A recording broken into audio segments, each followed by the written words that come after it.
أعوذ بالله من الشيطان الرجيم بسم الله الرحمن الرحيم رب اشرح لي صدري ويسر لي أمري واحلل عقدة من لساني يفقهوا قولي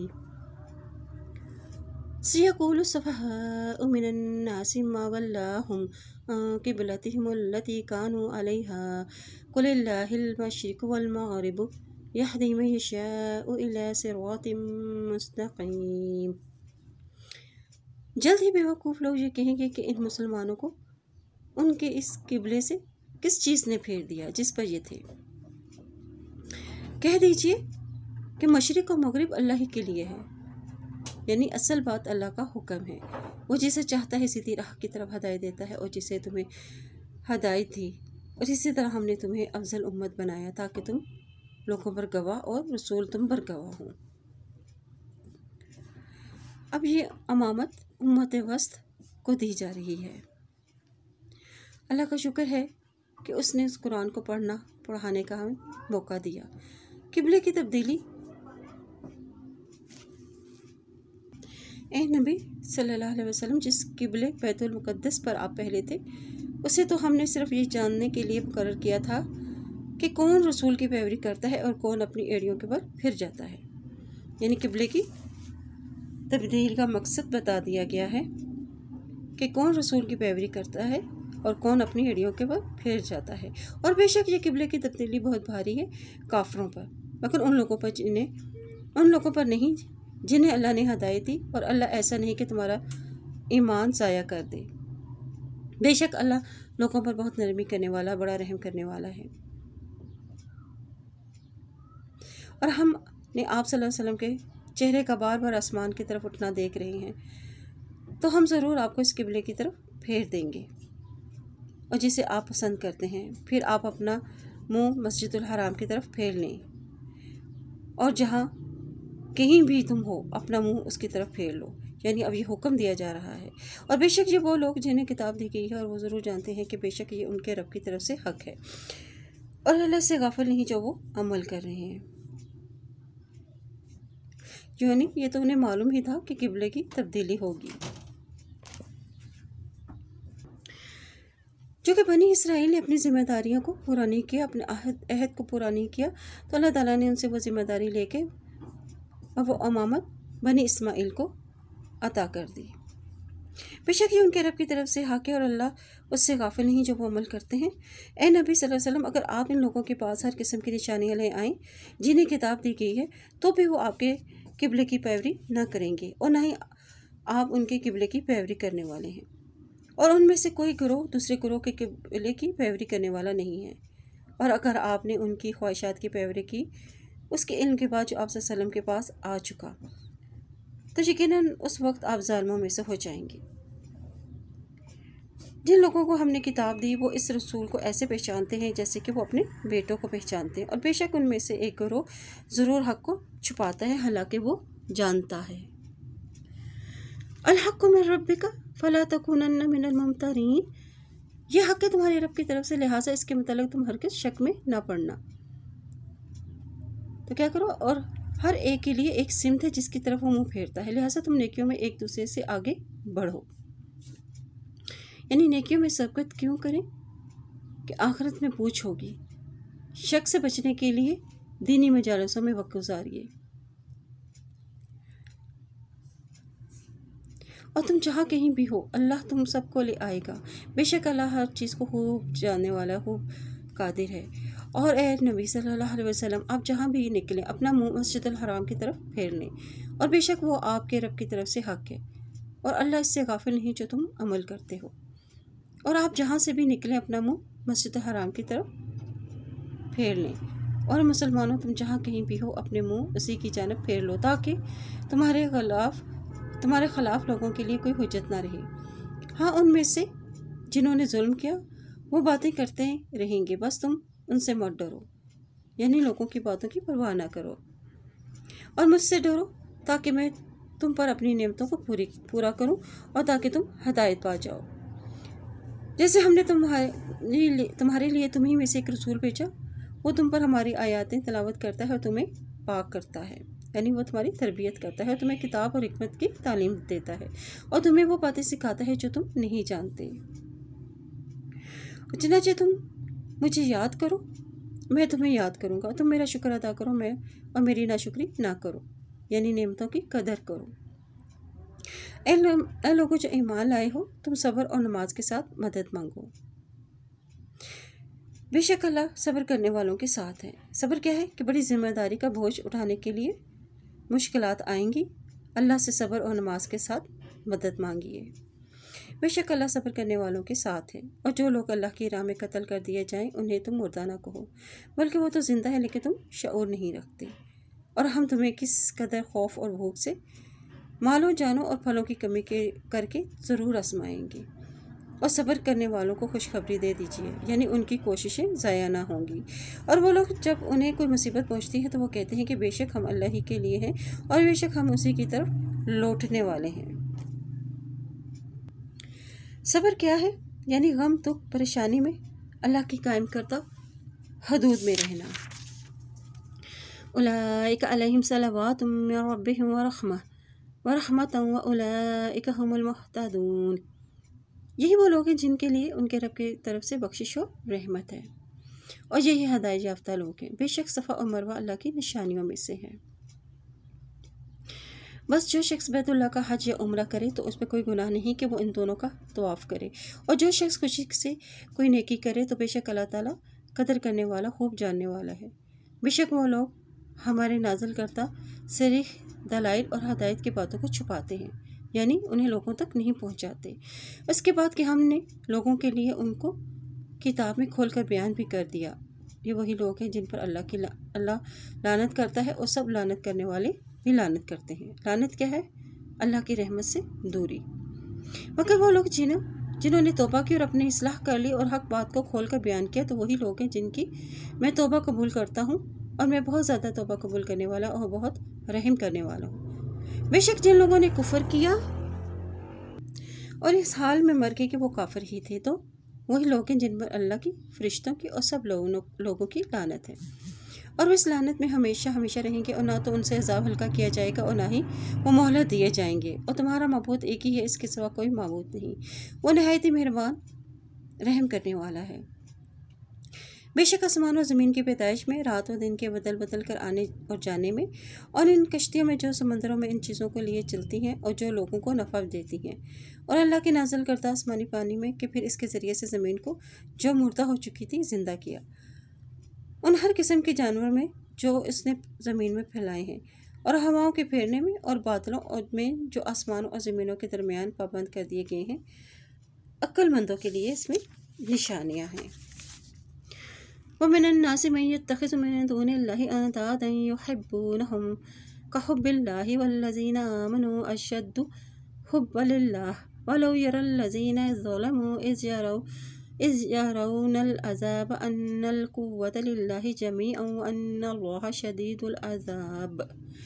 اور بعض وہ لوگ ہیں جو اللہ کے سوا دوسروں کو شریک ٹھہراتے ہیں اور ان سے یوں محبت کرتے ہیں جیسے کہ اللہ سے محبت کرنی چاہیے، اور ایمان والے اللہ کی محبت میں زیادہ سخت ہیں۔